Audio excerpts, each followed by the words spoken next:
we are. My name is Jesse. I work at Cratejoy. You guys might have seen me in subscription school before. We're hosting this today with Jameson.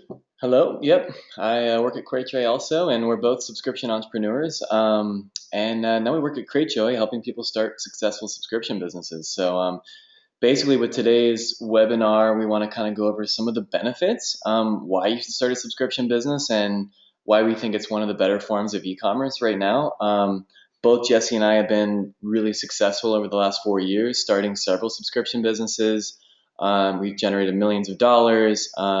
We've both personally made millions of dollars, and we think they're great lifestyle businesses, and we kind of just want to go over some of the main reasons we think they're great and why you should consider doing one. And so Great. Well, get started. Cheers. Cheers.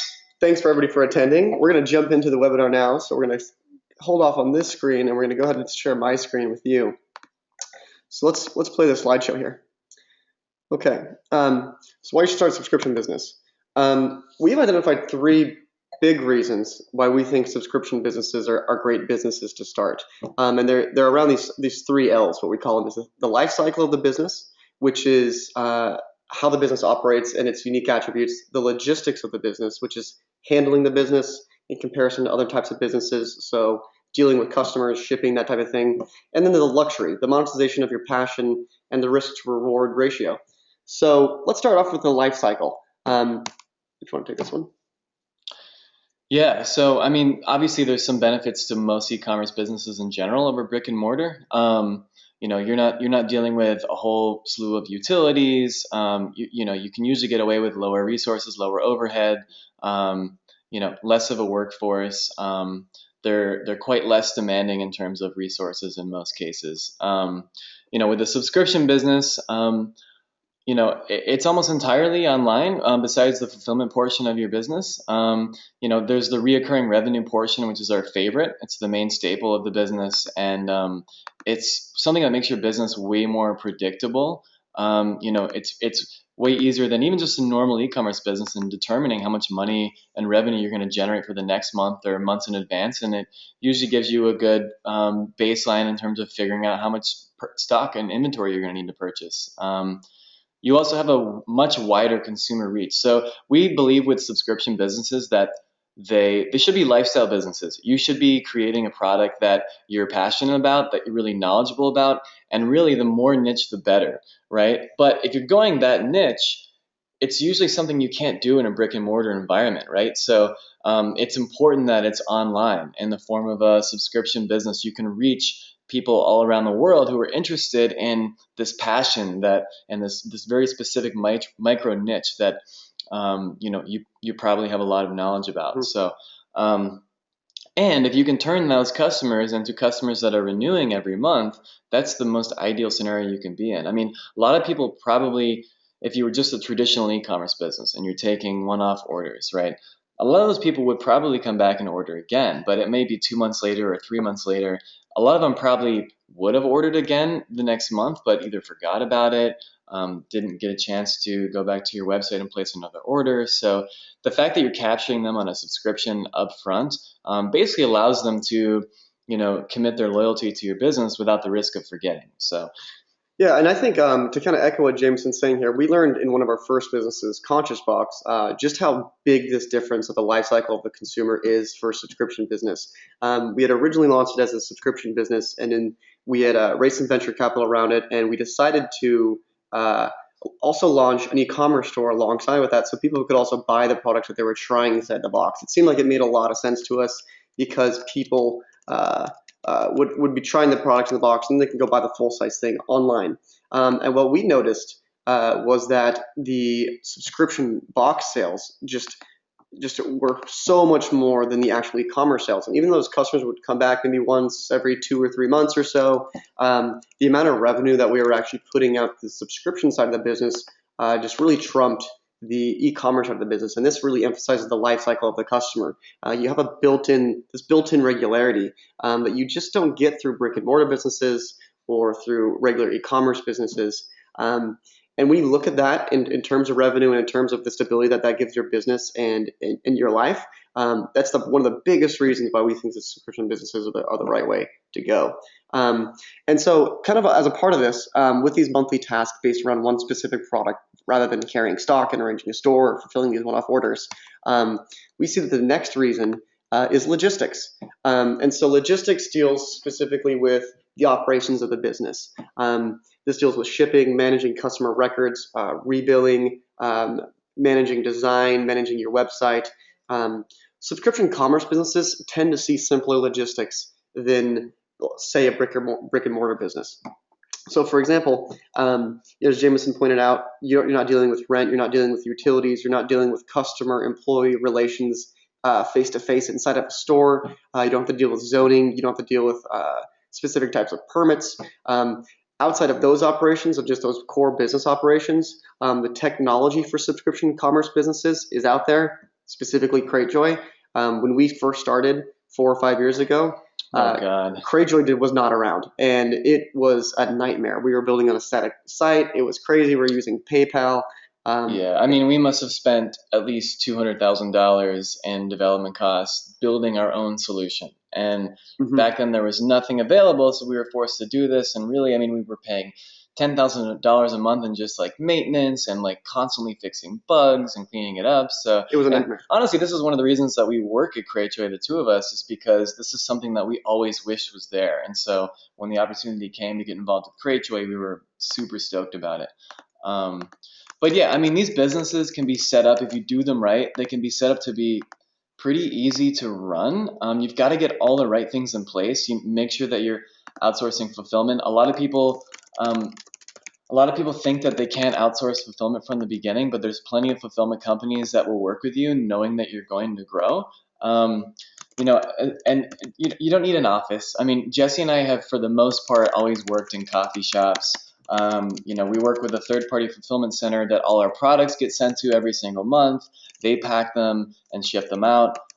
So the businesses can be easily designed to be something where you can work, anywhere in the world from. Um, Right, and then so when we consider those kind of core operations of technology and fulfillment, those solutions really exist nowadays. And in addition to that, the product is out there too.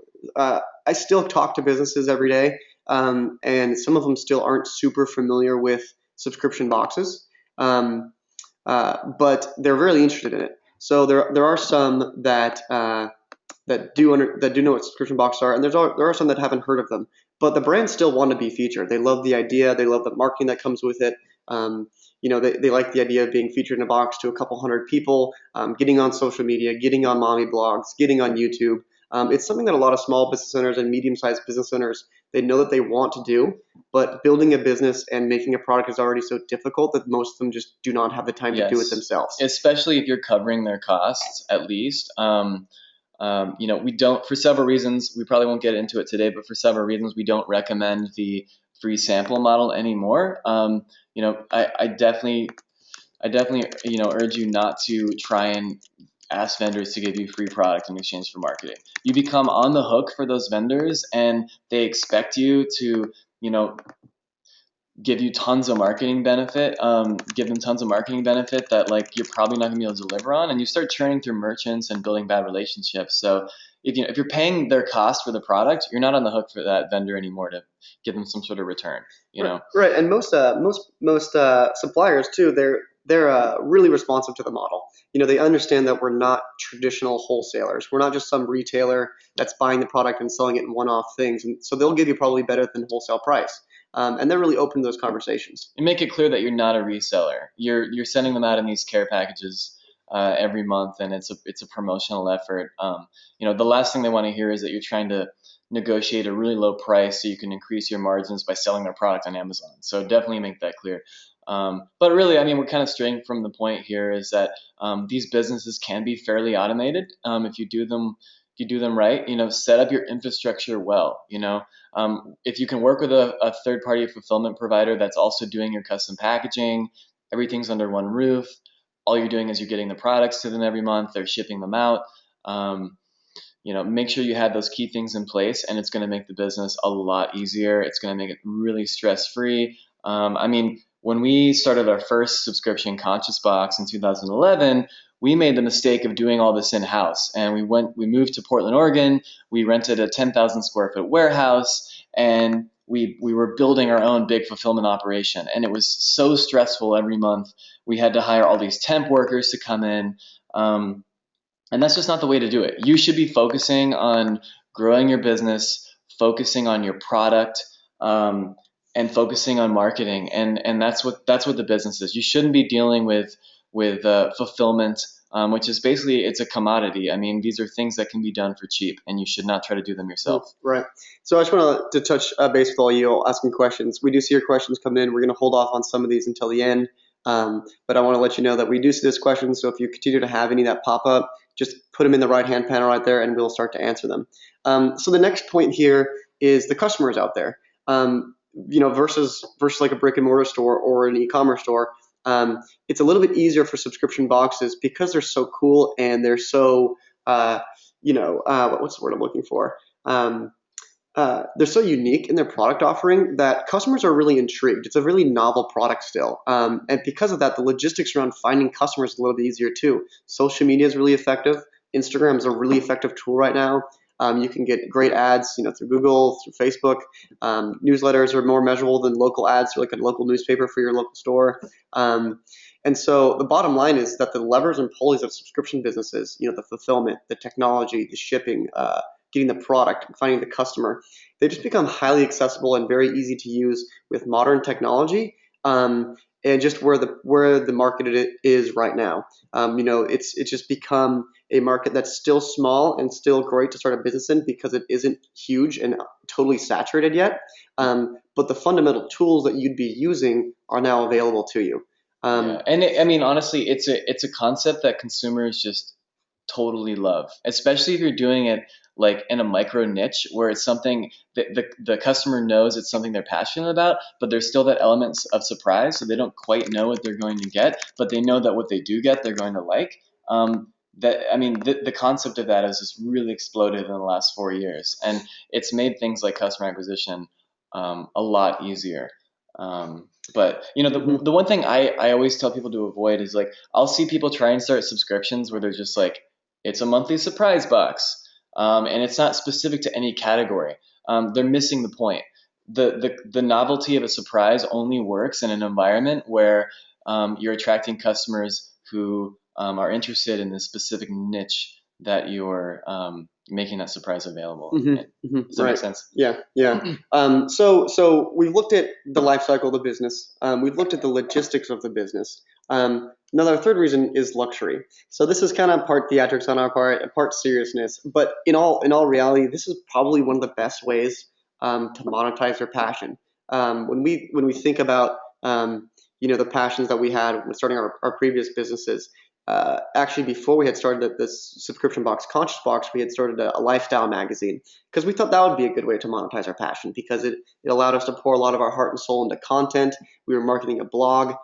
It's an idea that's really even still big right now. You have huge marketers like Neil Patil and Dale Partridge who make tons of money off their blogs, and it was a really romantic idea right there in and of itself. But it was really difficult to monetize content. Or to be selling, flash deals for natural products. It was pretty hard for us to do. And when we looked at subscription boxes and we decided to try that model out, we saw such a bigger response to that product rather than to the content that we were creating or to the deals that we had been trying to sell originally through the previous business that we had. And so when you think about monetizing your passion and taking your heart and soul and putting it into a product and then selling that product to people, to curate a package or to make your own products and put them in a package and then to get those renewing customers each month, subscription boxes are a great way of actually achieving success in that. And so when done correctly, you can make a lot of money with just a small set of customers each month.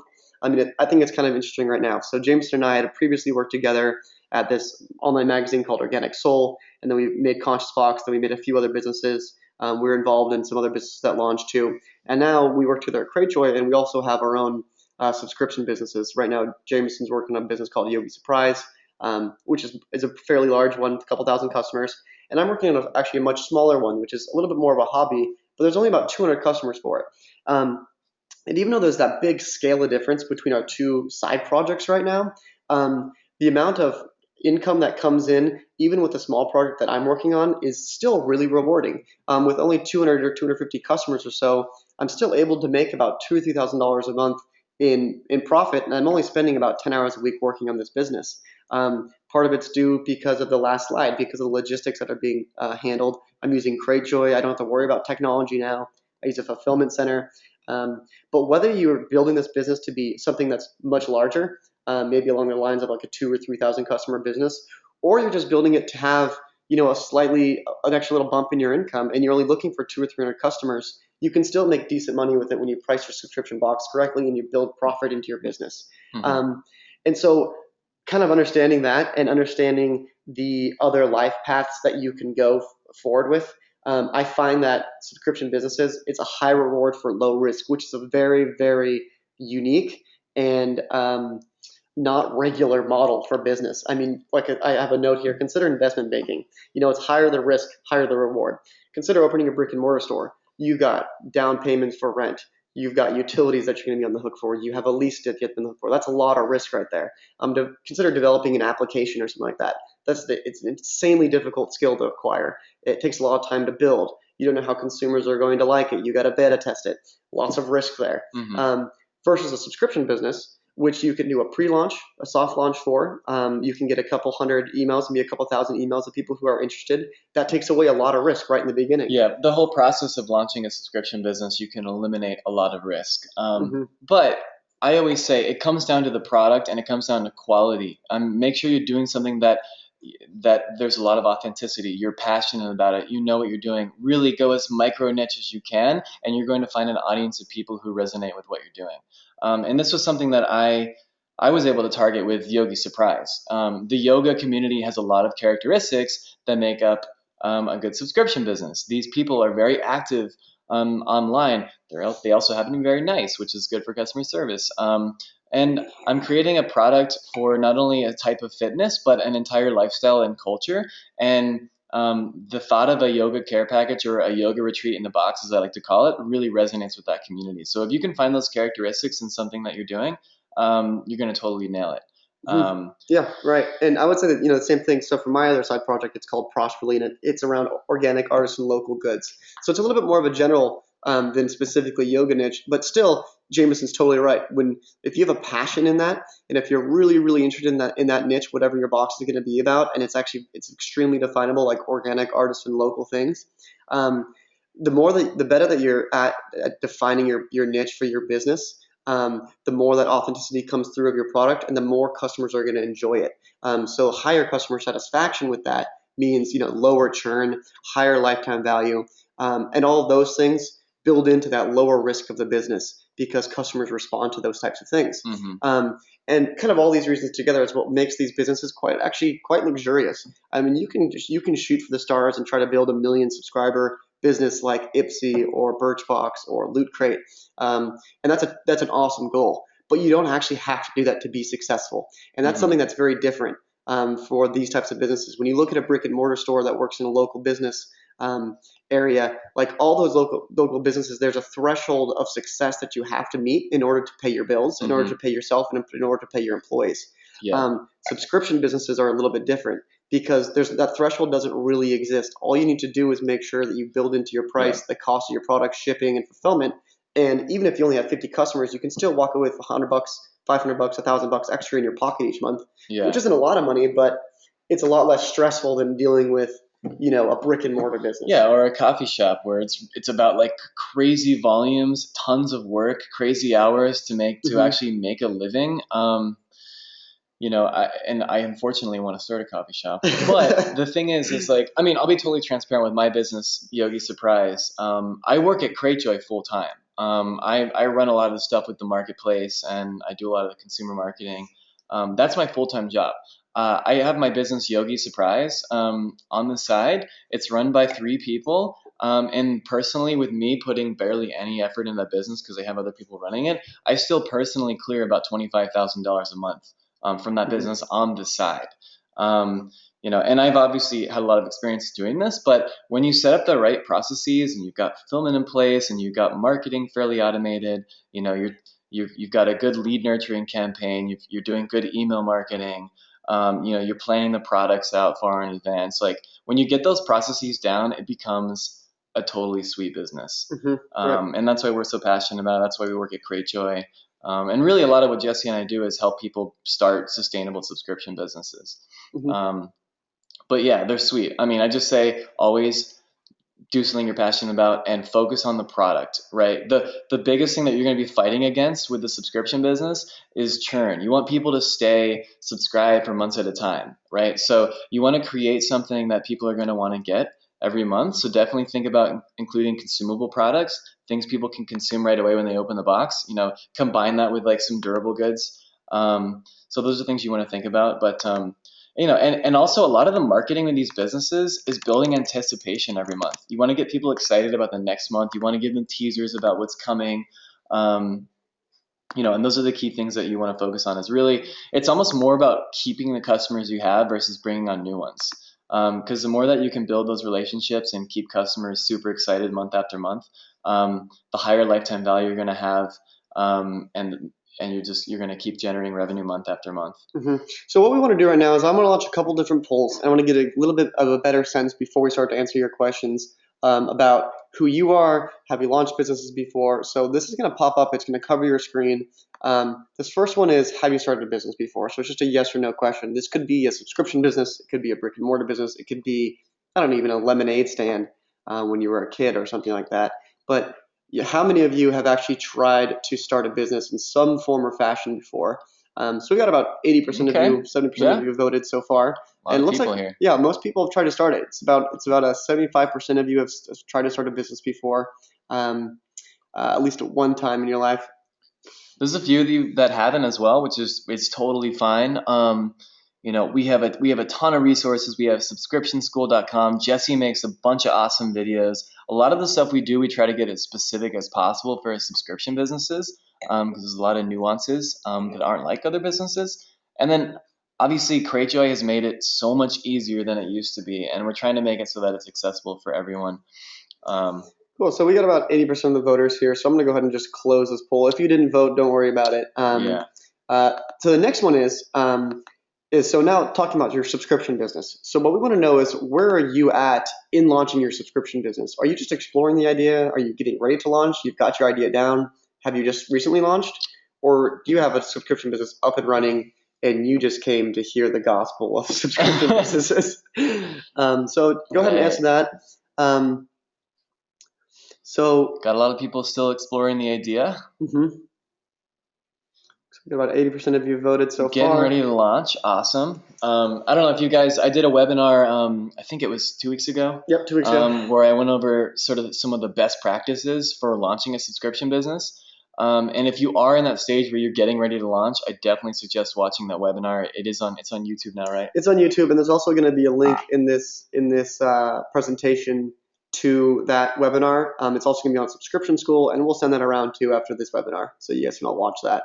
Cool. So we got most of you guys have voted. So yeah, it looks like about 30% of you are exploring the idea, 50% of you are getting ready to launch, and then the remaining 20% is either you've recently launched or you've got it up and running. So yeah, like Jameson said, we have a ton of resources for people getting ready to launch or just exploring the idea. There's a lot of great exercises at subscriptionschool.com where you can try to plot out what your niche is going to be. You can practice doing procurement. We have a mock procurement worksheet where you can start to fill in products and the prices. Procurement is product sourcing the products. Yep, sorry, a little bit of insider term there.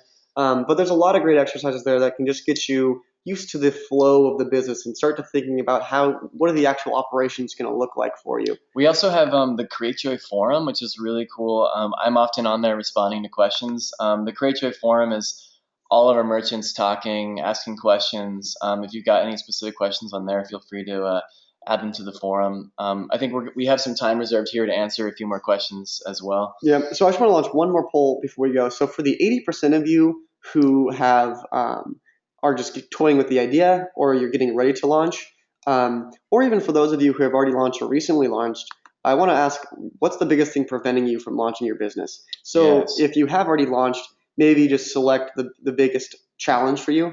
Like what's the hardest part of your business for you right now? So we have design creative tasks. This is like, Photoshop or designing your packaging, financial constraints, time or commitment, getting the idea actually off the ground or inside, or just the confidence Ooh, of this launching is your business. interesting here. Financial constraints. I would love to address that one. Yeah, Do you want some more champagne? yeah, I'll love some more champagne. So financial constraints. Wow. So this would for those people who are citing financial constraints as an issue. Definitely watch my webinar on how to launch a subscription business, because one of the greatest things about these types of businesses is that you can actually do them with very little upfront capital. Yeah, in the process of, basically the idea is to get a teaser page up, collect a bunch of interest, and then launch for pre-sales, use the revenue from pre-sales to then fund your business. So you're using that revenue to start custom packaging. You're using that revenue to procure your first month. And then after that, you get into a cycle where your customers are rebilling every month and you were never out of pocket. So for example, my business Yogi Surprise, which I'm now making about $25,000 a month personally from, I started that business with under $1,000. And that's totally doable for anyone. You just have to do the launch process correctly. You need to collect your pre-sales, get that revenue in the door, use that revenue to fund your business. That first month, I like to call them those founding subscribers. So those people are the ones that are going to be waiting the longest for your first shipment, because you're taking their pre-sales and then you're not doing your first shipment until at least a month and a half, 2 months later, because you're using that revenue to fund your business and get things ready for them. Right. So it's important to make those people feel special. But yeah, and there's also, to give a little bit more of illustration on that too, if you go to subscriptionschool.com, you'll see the most recent guide that was published was actually a complete walkthrough of when I was launching Prosperly. And it's exactly the same, along the exact same lines as Jameson. So I was managed to launch that business doing pre-sales with a pre-launch campaign, and only coming out about $1,500, $2,000 for boxes themselves, which I was able to pay myself back pretty quickly.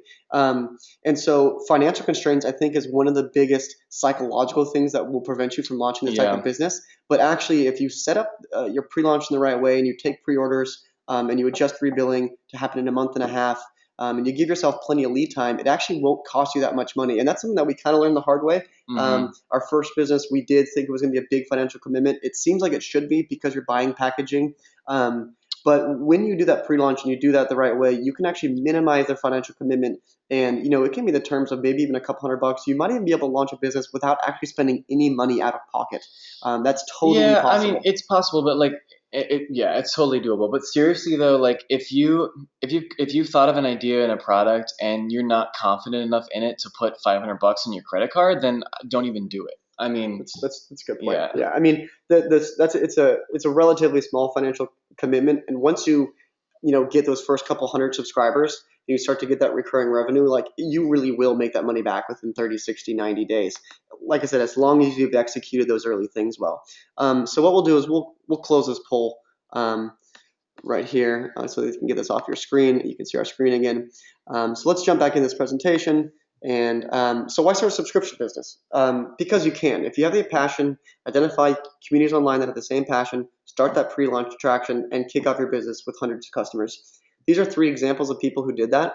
On the left is Faithbox. This guy, William Morris. It's a Christian faith box that he started, just different religious goods that you get. He's got hundreds of customers. In the middle is a company called WrestleCrate. And is a company called Bookworm that actually ended up starting a brick and mortar after their subscription business because it was so successful. So I thought that was a really interesting kind of turn, because someone started a subscription business, got successful with it, and then decided to open an actual bookstore. And it's called Bookworm Box, which is the store, which I thought was really great. If you want to read these stories, go to blog.cratejoy.com, and you can read these stories about these people who have started it. They're totally normal people. All these people both have over 1,000 subscribers. Yeah, and prior to that, they were working full-time jobs. And you can see Russ Great. This guy had a family, and within 2 months he had quit his full-time job, and now is making more money than he ever did in his entire life. And with his son, this is a father-son project that they're doing, and they're now supporting their entire family with this business. So the post. So we're going to jump into some of these Q&As now. Oh, here's some action items for you because we always like to provide action items. The webinar for Jameson is called The Right Way to Launch a Subscription Business.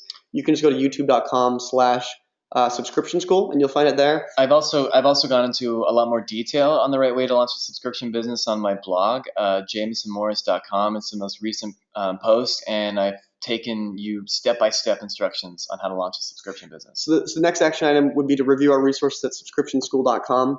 We have tons of resources. I've probably written about 50 guides there, probably about a dozen videos. And then the third one would be ask a question. So if you haven't asked a question yet, ask it now. We're going to go through all these questions. We've got about 20, 30 minutes left, so we're going to try to get through everybody here. So let's go ahead and start at the top here. Okay. So the first one is David Summers and Sebastian. You guys have both asked us, what are we drinking? we are drinking some Gaston Chiquet champagne, which was brought over to my house this morning by Jameson, which I wholeheartedly appreciate. Yes. So let's move on to the next question. So what advice would you give to an uncurated model where all the products are made in-house? So this person wants to build a subscription box that they're actually making the products themselves. This is a great question, and I think this is a great type of subscription if your costs are lining up correctly. Yeah, I imagine though with like private labeling or private manufacturing your own products, there could be potentially a lot more upfront costs with this type of model. So this is something that I've actually been doing with Yogi Surprise is like Yogi Surprise started out as well, it basically still is. You get products from different brands, different yoga lifestyle brands. I've been experimenting with like every couple months or so putting my own custom private label manufactured product in there. We did a custom yoga towel this month, the Yogi Surprise yoga towel. And so my goal is to see how receptive people start becoming to our own private label products and making a decision after that. I mean, because I realize that starting a business with your own private label products is tricky because you got to build up that brand recognition. You want people to, clamor over your brand's products. So it may be better to start with featuring other brands until you become more established and then start introducing your own private label products and see what the response is for those. Yeah, I think the the best piece of advice that I would give to you would be is that I'm pretty familiar with making your own products. My family's been doing stuff like this for a long time. If you've been doing this and you have an operation set up at your house and you're really good at it and you're really fast at it, you've got suppliers chosen, maybe you can launch like that.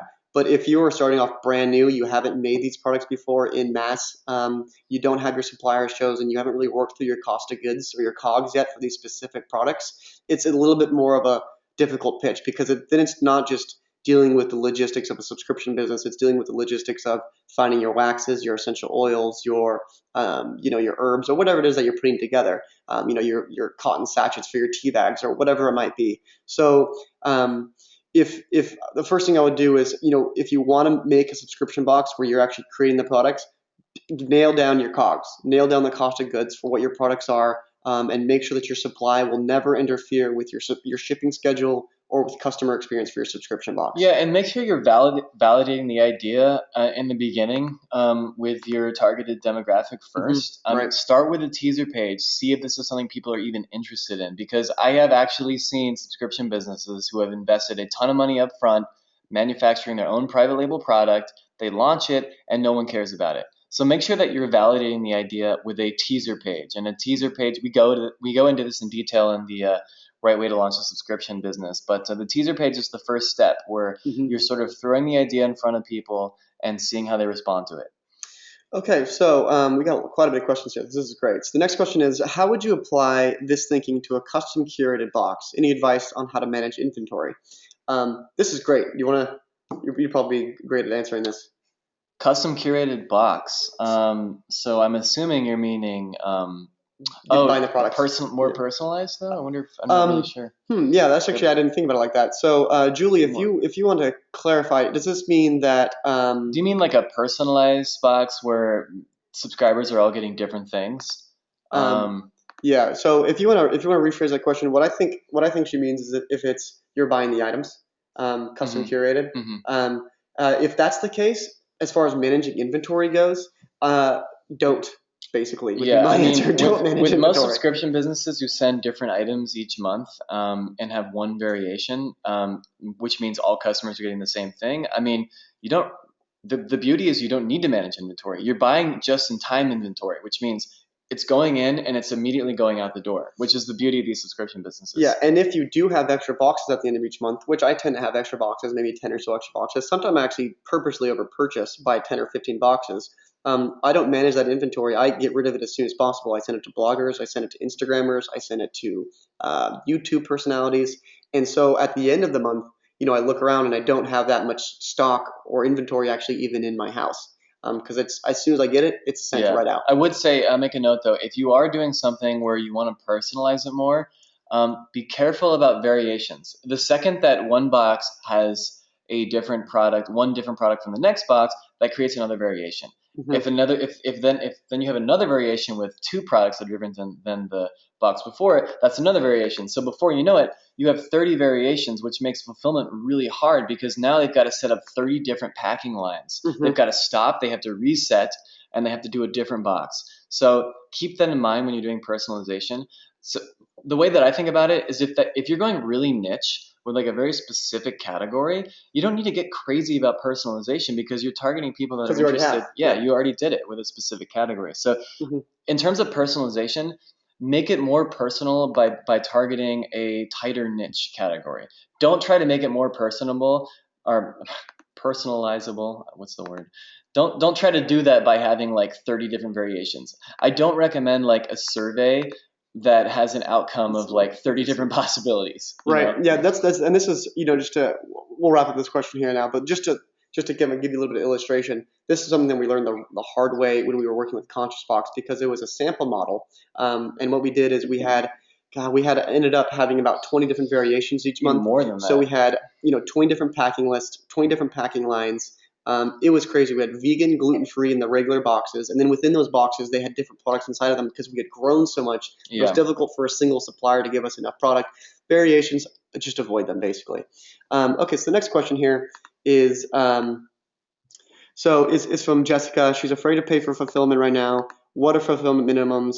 I have a smaller business, around 100 boxes. This is a That's great totally question. fine. I mean, most fulfillment companies will work with you from the beginning. There are some that have a minimum, don't get me wrong. But most of them, if you talk to them and say, look, I'm just starting out, but here's my projections. I do plan on growing. Hmm. Most will work with you. And even at 100 boxes, it's going to be cheaper to outsource your fulfillment than doing it in-house, unless you don't value your time at all.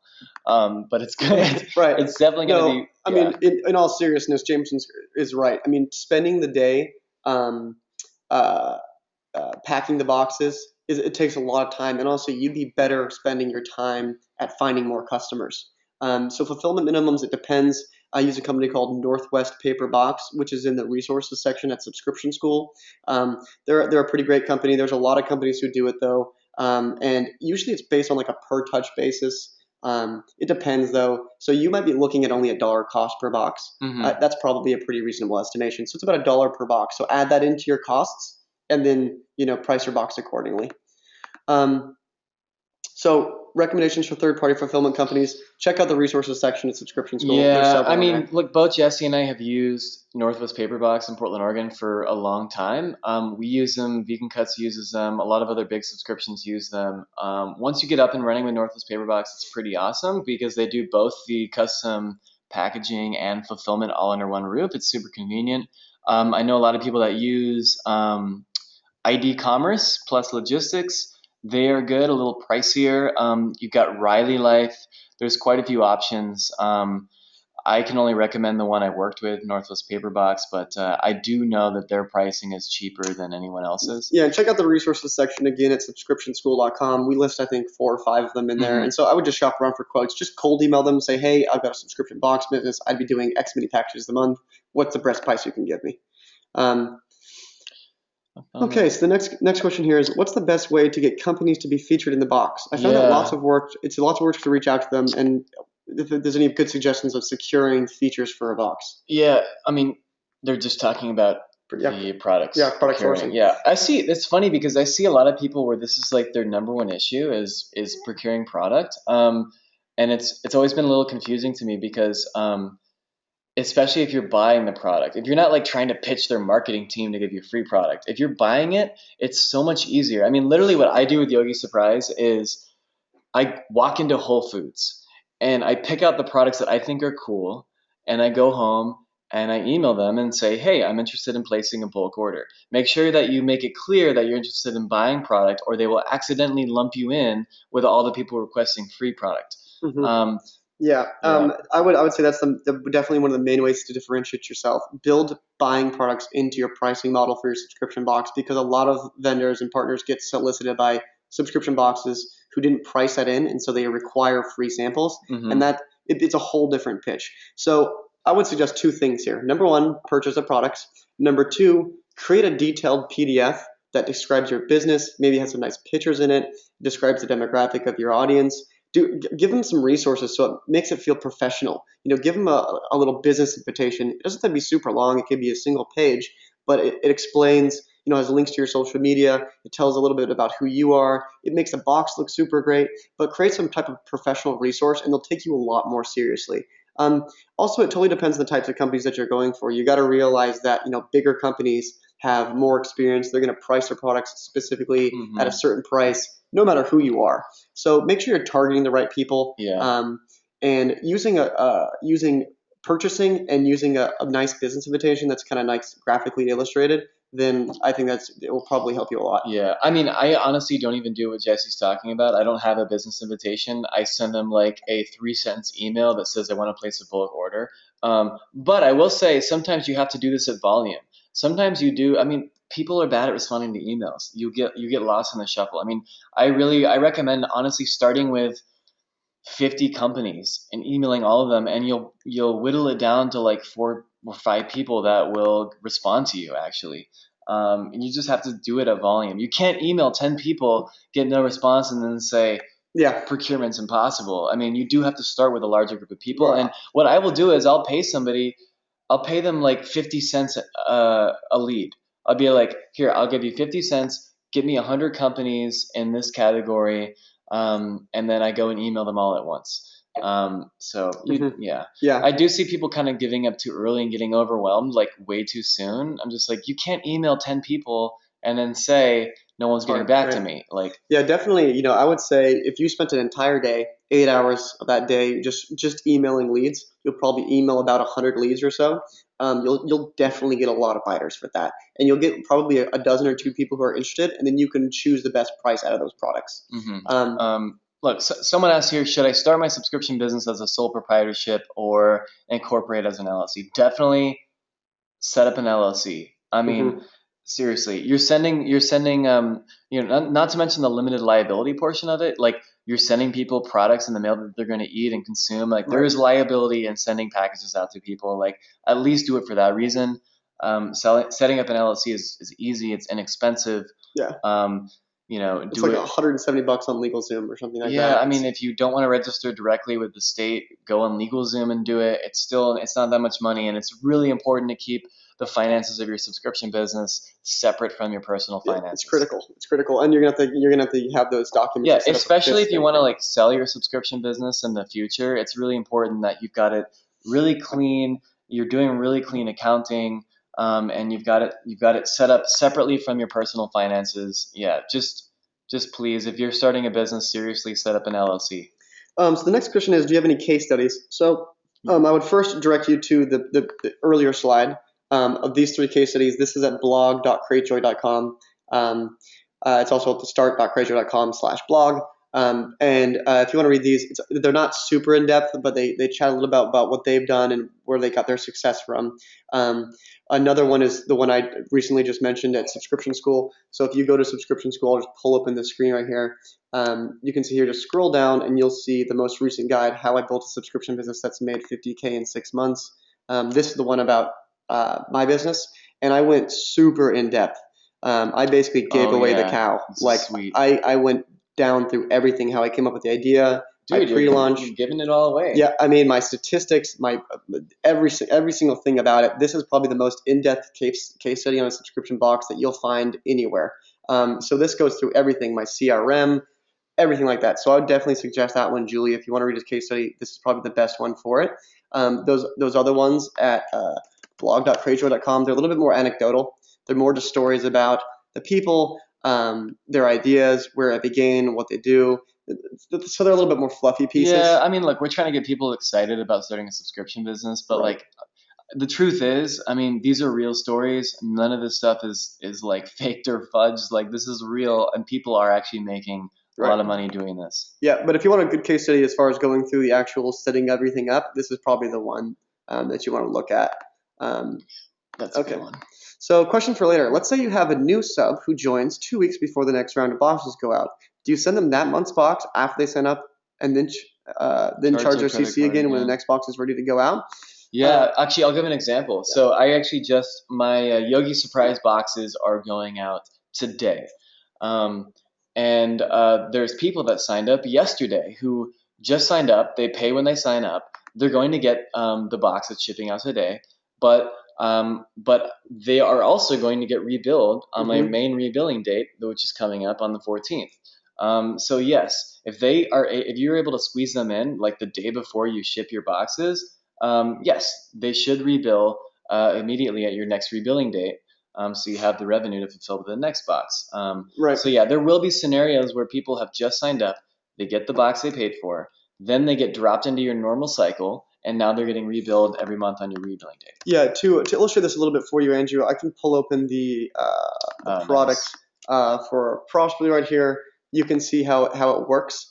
So, for example, with the calendar here, let's just let this page load. You can see the calendar here on the right. You can see that's the ship date. So if you sign up on the 20th and I ship on the 21st, as a customer, you're still going to get that box, and then you're going to be rebilled later on the 30th or the 31st of that month. So Cratejoy makes it really easy to see who's in your shipping window and who's not in your shipping window. If you sign up after the box is shipped, obviously you're going to be part of the next. You'll be part of the next billing. And as far as shipments go, Cratejoy also makes it really easy to see what to ship. So the current batch is based on these dates here. You can see August 21st to September 20th, September 20th to October 21st. These batches make it super simple. So yeah, that's the way you work with that customer right there. So the next question is here is how much do you ballpark a startup cost to be? What about investing on online marketing too? So this is a great question. We kind of covered it earlier, so we'll do it really quick. It totally depends. If you're doing custom boxes, I would probably ballpark it at about $1,000, $1,500. If you do a pre-launch, I don't think you really need to pay for online marketing. Use Instagram, do contests, be giving Yeah, away a lifetime subscription. Have a beautiful landing page. use bloggers, use influencers. Yeah, I think we'll just hop over to Jameson's blog, jamesonmorris.com, and we'll take a look at this. I think you have a screenshot of your launch page in here. Right, yeah, here it is. So this is a great example, uh, Jessica, on how to avoid those startup costs. So this was his landing page. Really great. It has a branded professional logo. It has a nice tagline. It has a reason for someone who actually cares about it, a call to action, and then an incentive, this lifetime subscription. You get 2,000 email addresses, then you email those people, 45 days before you ship your first box, and they start to sign up. Within the first 2 or 3 weeks, you will probably make the couple $1,000s that would be needed to cover boxes, shipping, and the cost of products. You might not be able to pay yourself the first month because you're using your profit to buy your custom boxes, but it makes your startup costs basically $0. So that's a great question. Um, uh, so, um, so we have another kind of question comment here. The biggest thing was the design, creative tasks, and the financial constraints. We kind of addressed those financial constraints even in that last question. As far as design and creative tasks go, I totally understand the pain there. I, wholeheartedly admit in this little case study I wrote that I'm not a designer, and I think that's apparent still in some of the things that I do. But the fact of the matter is, if you get these programs, you get Adobe Cloud, it's like 45 bucks a month, 20 bucks a month or something like that. Just practice. You can make pretty good looking things, emulate other people's designs. Design doesn't have to be super difficult. And if it is really difficult for you, you can probably outsource to a contractor and get Yeah. some good design work done. Yeah, I mean, or if you have a friend that's a good designer, make them a co-founder or an equity partner in your Yeah, business. give them a small percentage, Um, and they can make a couple sweet designs for you, and it can be worth it for them. Somebody asked here, Sebastian, would you recommend shipping daily or shipping the boxes monthly? I wholeheartedly recommend shipping once a month. It makes everything so much easier. You plan everything around one monthly shipment date. Um, all your products come in at the same time. They all get shipped out on the same time. You save money on fulfillment because your fulfillment partner sets up one line and knocks it all out in a couple days and ships it out. Hmm. Please ship monthly. Yeah. Shipping daily adds all this extra headache to your business that is totally It's it just totally unnecessary. defeats the purpose of like the simplicity and convenience of these businesses, you Right, know? right, yeah. I think the only case I've ever heard about a subscription business shipping daily is like Birchbox, Ipsy, Loot Or Crate, yeah, when they're doing like Loot Crate. 50,000 When you're packages a so day. big that like I know Loot Crate. We helped start Loot Crate, Jesse and I. They are now at a point where they're shipping 50,000 plus boxes a day, and the reason they have to do that is because the volume is so huge that they are literally packing month round nonstop. They're always packing and shipping. So, but when you're starting out, please don't ship daily. Yeah. So Brian has a good question here. It's like it's not so much launching; it's just maintaining when you only have 10 customers. We need a lot, wholesale has minimum orders. So Brian, I would say here that you've got yourself in a pretty unique position because you've got a business that's up and running, so you got to be fulfilling these orders, but you only have about a dozen customers. What you need to do, in my advice would be, is uh, you got to scale up your customers as quickly as possible. And I understand that probably sounds easier than it actually is. But make sure you're hitting your social media. Make sure you've built out a nice Instagram channel. I would start procuring for maybe 25 boxes. I don't know if you've completely figured out your profit each month. Take that profit and use that profit to send it to Instagram personalities, to bloggers, to YouTube personalities. The reason being is you've got to get yourself above 50 customers.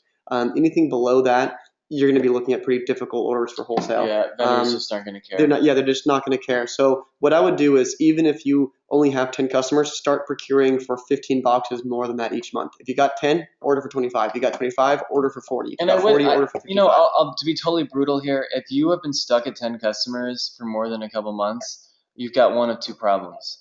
Either you are not doing any marketing, you haven't partnered with any blogs, you're not on Instagram, either you're not doing anything, or you do not have a product market fit. 55. You have Right. created something that people do not want.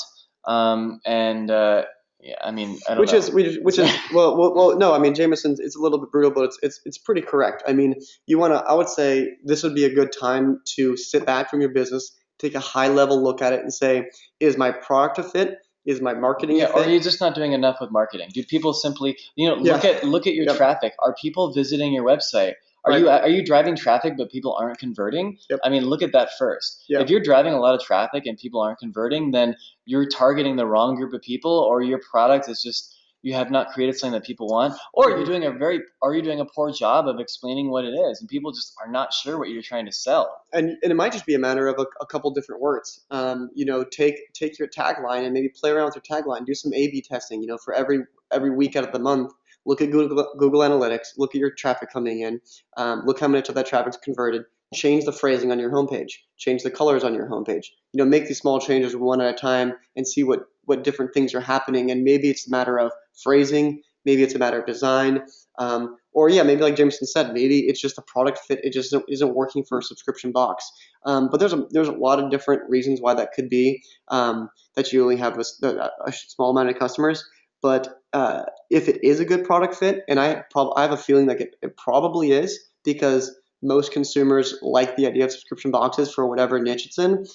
It might just be a matter of you got to do more marketing. Reach out to a couple different blogs. You got the holidays coming up, Brian. You can get into some holiday gift guides. Get yourself some substantial traffic, and then look at the conversion rate of that traffic. Take the total number of visitors, and look at how many sales you've had. Get the percentage rate of your conversions, and then determine if it's a problem of product or marketing or whatever it may be. And once you get up to like 50 orders or so, or 100 orders or so, ordering wholesale is going to be a lot easier for you. And the other thing I would suggest too, before we move on from this question, is consider targeting smaller businesses. Maybe hop on Etsy. I like using Etsy sellers as much as possible because I only have about 180, 200, 250 customers every other month or Yeah, I so. mean, even 10 orders for someone on Etsy is Big. small. Yeah. Someone making products from their house, that's perfect for you. And 10 orders will seem big for them. Yeah, so don't target big suppliers. Target smaller businesses. Go to Etsy, look at those types of products. I don't know if that kind of fits your product niche, but consider doing that instead.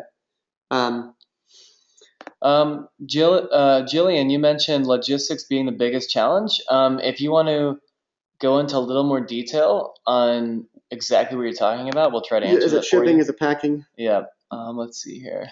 So Shannon has here, I'm getting ready to launch. How much time would you suggest building between shipping date and choosing that month's subscription? Closing that month's subscription. Closing that month's subscription. So like Jameson said, I think about 45 days is pretty good. So you do your pre-launch, you start taking orders 45 days in. Yep. If you're using Cratejoy, which you should be using, that means you got to adjust everybody's billing date 1 month in advance. They sign up, they pay you, but then they're not going to be billed for another 60 or 45 days. And that should give you enough time to procure the products, get your custom boxes done, and everything like that. Okay, we've got enough time for a couple more questions here. Let's see here. Let's see, we got quite a bit. Oh, Sebastian. Okay, so let's look at here. So we're just gonna answer these pretty. Let's just fire away at them. I'll take this one, you take the next one. Go ahead. So how do customers feel about paying for the product in pre-sales months? They don't mind. If you make it very clear to them, they're not gonna care. We hear this question all the time. Yep. The next one is, how would you just handling rebilling for every other month subscription? Every other month. If you're doing a bi-monthly subscription, I mean, just rebill on the same day, the 20th or the end of the month or the first of the month. You know, it shouldn't. Cratejoy offers advanced rebilling, so make it clear. You know, put in your FAQs. We rebill every day at the last of the day of the month, or every other month on the 15th, or something like that. Someone said, okay, James, you mentioned PayPal and difficulty in your early days of startup. What is the best cost-effective method today for collecting payments for customers? Well, I will say hands down, and Cratejoy actually integrates with a lot of different payment processors. I don't believe PayPal is one of them because PayPal is a nightmare. Please do not use PayPal. Stripe, which is the default payment method for Cratejoy, is amazing. Please use Stripe, or Braintree Payments is really good. All those payment processors will negotiate with you as you grow to give you better rates. But Stripe, which PayPal uses, which Cratejoy uses, Stripe is great. There's no problem with Stripe. I would totally use them. Another question here is, did you set up a formal business entity before your pre-launch? You do that afterwards. If you want to set up a bank account, you've got to set up your formal business entity. That's the only way a bank will open. Set up your LLC, get your tax ID, use your tax ID to set up a bank account. Can you speak to competitive landscape a bit? It's not super competitive landscape. If you create a nice niche for yourself, even if there's 3 or 4 other box companies in that niche. Don't worry about competitors. Yeah, don't worry about competitors. Don't even look at them. If you only have 500 subscribers, that's barely any consumers. I will say it's likely, if you do have competitors in your niche, it's likely they are doing it wrong. Do not copy your competitors' pricing. I see this mistake all the time. It's likely your competitors have priced incorrectly and have built no profit margin in for themselves, and have likely not created a sustainable business. Do the math yourself. Create the price in your business based off the cost of goods that you're estimating. Build in marketing budget, build in product budget. Do not copy your competitors. I only say that because it's likely they're doing it wrong. Yep, that's true. Is it too late to pre-launch for the holidays coming up? Probably not. I don't think it is. No, in fact, if you started to pre-launch right now, it's a great time. Usually we see with holiday sales at least a 30% boost in purchasing during this time of year. If you're considering starting a subscription business, do it right now. So another person said, how do you market? Mainly through social media. Target bloggers and influencers, send them free boxes. If you want to pay for advertising, you can. But if you're at a startup stage, just send free boxes to people. Yeah, and if you're in like a really tight micro niche, it's likely the bloggers and influencers in that niche are going to be really receptive to your idea. So contact those people, be really courteous, compliment their blog, compliment what they're doing, tell them about what you're doing, ask for their support, just be really polite, and it's likely they'll be really receptive to what you're doing. Okay, so what advice would you give for a college student that wants to start a subscription box for college students? That's a great idea. We kind of toyed with that idea. There's actually a box that kind of took that idea from us called Teens Going Green. Oh my gosh. What I would suggest is, first of all, you got to understand your market. So do these college students have money? If it's not the college students paying for it, is it their parents? How are you going to market to those parents? If you can get into some cool alumni associations, that's a great idea.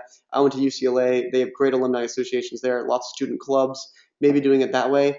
But I would say that if you're thinking of a college box, it's going to be like Top Ramen, Snickers, and it's like, that very classic college diet. It's not really of a compelling it's not a really compelling product to me as an old college student. If you're doing like new notebooks, maybe something a little bit more, a little bit nicer, maybe that would work. But I would say really hone in on what your product's going to be and who you're going to be marketing it to, and making it that it's affordable for college students. Because most college students now, they're getting in debt. The last thing that they're going to be able to do is probably subscribe to a luxurious subscription service. I mean, and also too, like use the community at your college to help launch your business. I mean, like seriously, if you're on campus and you're starting a college subscription, like get your teaser page up where you're collecting emails, and like see if someone in your college's organization is willing to send out an email to all the college students directly to get their interest in what you're doing, get their emails.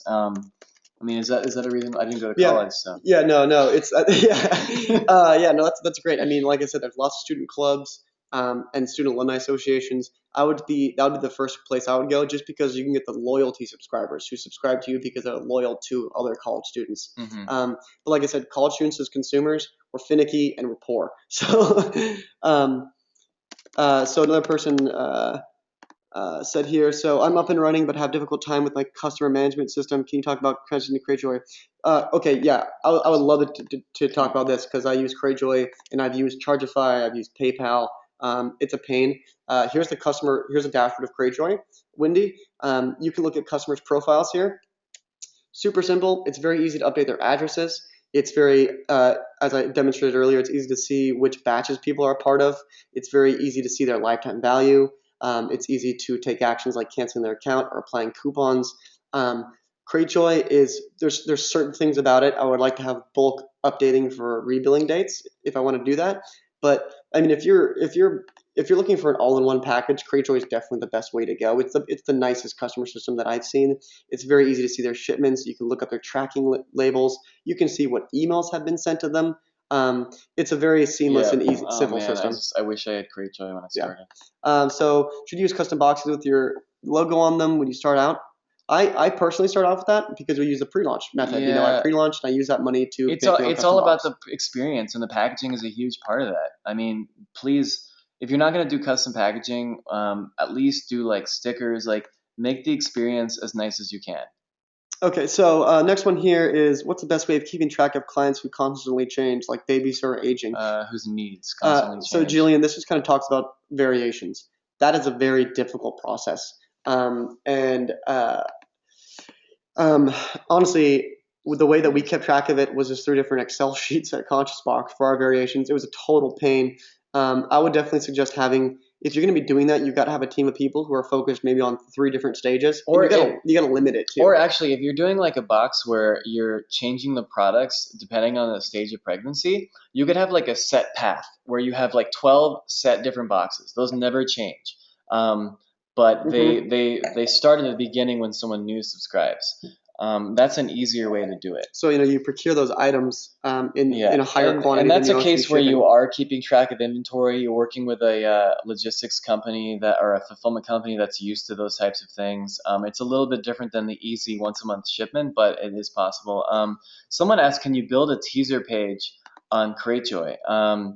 Yes, you can. If you go to the apps store in your account, we can actually go there now.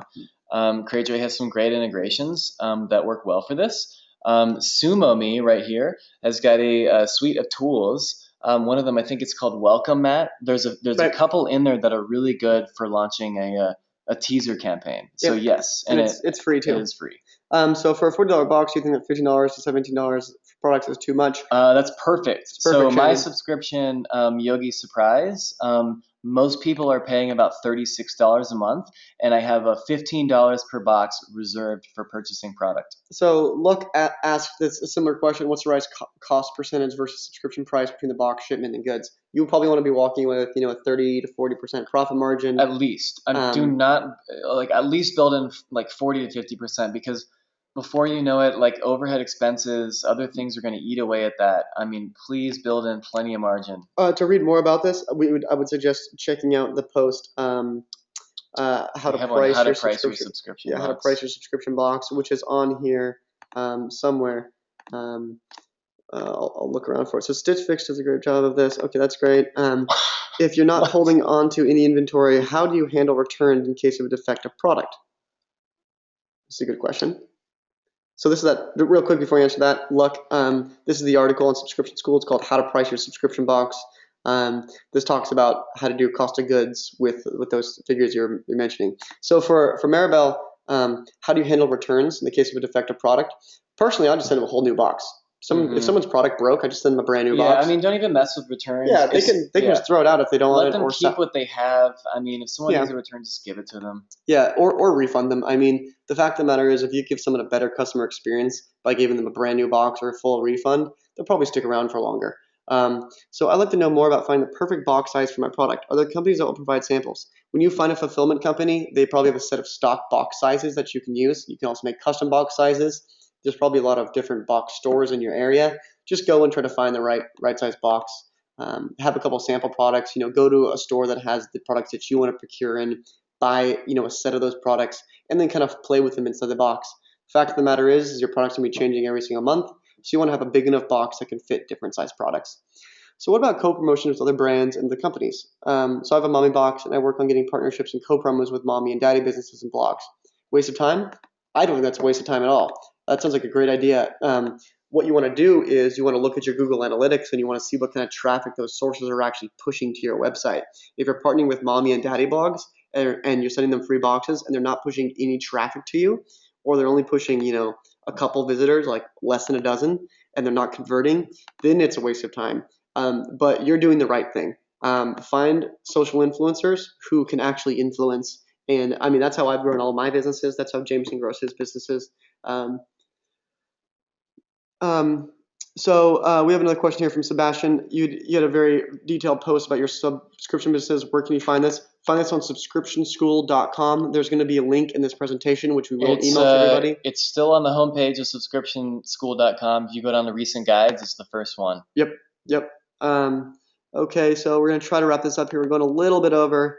We only got 3 or 4 more questions left. So Cratejoy doesn't offer a consulting package, Janet. What you're basically enjoying the consulting package right now is they'll have us go and do these. They do have premier options if you want Cratejoy to build a custom store for you, where they actually use their internal designers and they build a totally custom solution. But you're definitely going to be out of pocket at least $5 to $10 to do something nice. And man, if you can afford it, I would definitely recommend doing that, because the people at Cratejoy will do a great job building a custom store for you. But as far as shipping goes, if you're shipping within Canada, you should be able to set up shipping in the Cratejoy store pretty simply. You can define shipping rules pretty easily. It's not going to cost a ton. As far as setting up the site, if you don't have the money to do that, it's still pretty simple to go through and do. The designer isn't the best designer in the world, but it works. What I would say is just continue to tinker around with it, play with it a lot, and you'll actually start to get the you'll start to get the feel. And go simple. Don't try to do something crazy beautiful necessarily. Just be as simple as you can and build up from that. All right, well, we're about wrapped up here. Let's see. Someone asked a question, what do you think about shipping bi-monthly versus quarterly? I personally think that quarterly is too long to wait. I think that if you did want to space out shipments at the max, bi-monthly is the best space. So Matt Prindle here asked, what's a box? And so this will be a subscription box that we're referring to. What's a box? What's a box? Okay, so one very frustrating criticism I've been baffling with creating the emails. Okay, creating emails. MailChimp, sure, it's a little bit bland, but I would say, get a developer for it. You can get a developer for relatively cheap. You could probably put an ad on Craigslist and get a developer to make a really nice email for you for $50. So you look at a pro like Jameson Morris's Yogi Surprise, their emails. He has a fabulous designer who actually works with them full time. But you can get great designers and great coders on Craigslist or through some other type of freelancer.com posting, and you can probably get it for $50 or so. You don't have to get your logo or design trademarked. If you can, that's great, but I wouldn't make it a priority. PayPal, you can. I would say don't offer PayPal. It's just a headache. Look, you always get people who are like, why don't you offer PayPal? I wish you offered PayPal, but that is not the majority. I mean, it's not going to prevent someone from not signing up. Please forget about PayPal. Yep.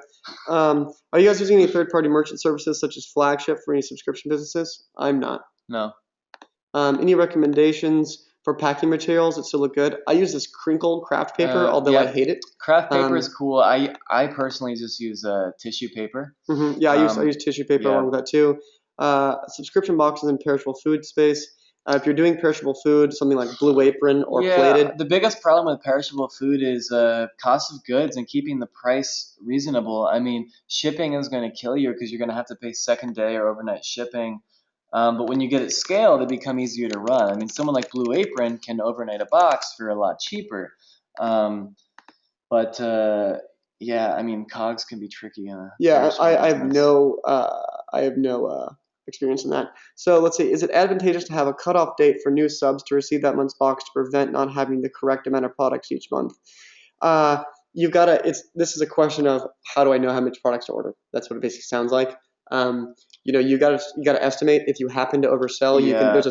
there's a sold out mode for Cratejoy, which makes it easy to not oversell. Yeah, but the idea is to get better and better at estimating. You know, you do your pre-launch, you get those subscribers in the door, and then you can start to get a better idea each month of what your growth is going to be like. And a lot of it's about timing and gut feeling and trying to just determine how much to buy. It's kind of a juggle, but you know, you get a better sense for it and you get the hang of it as you go. Um, But we are about wrapped up here. Got a lot of resources for you guys, and we plan on doing a lot more webinars in the future. So Yep, definitely and catch us. this is recorded, so you're going to you're going to get a copy of this. This last question here from Sebastian is: if you have a customer who signs up for 6 months, they cancel for 4 months, what do you do with the remaining two? Should we refund the 2 months? No. I would usually Would you? Do say you do that? no. Originally, I don't. I have just monthly for Prosper right now, so I don't do extended subscriptions. Partially because this was such a pain in the butt with ConsciousBox, and I manage the customer service for that. Is make it clear in your terms and make it clear in your FAQs that if you sign up for a prepaid period, that you are committed to that period because you've already purchased product, and chances are, Sebastian, that you've already used that profit. Yeah, seriously. So you can't actually refund them because you'll be coming out of pocket or something crazy like that. So that'll be the last question. We are going to thanks everybody for your compliments. We really Yeah, thank appreciate you. it. We're gonna put this up on YouTube and put this up on uh, Yeah. Subscription School. Cheers. And cheers one more time. Thank you guys for coming out. If you have any more I'm out. questions, I'm totally out of. he's I'm out out. already. If you have any other questions, head over to our Facebook, facebook.com/Cratejoy. Like us, facebook.com/Subscription School. Follow us on jamesonmorris.com. That's his blog, or jessierichandson.com. That's my blog. And you can read about our travels as business people. And good luck to you guys in your businesses. All Thanks right, so much for guys. coming. See ya.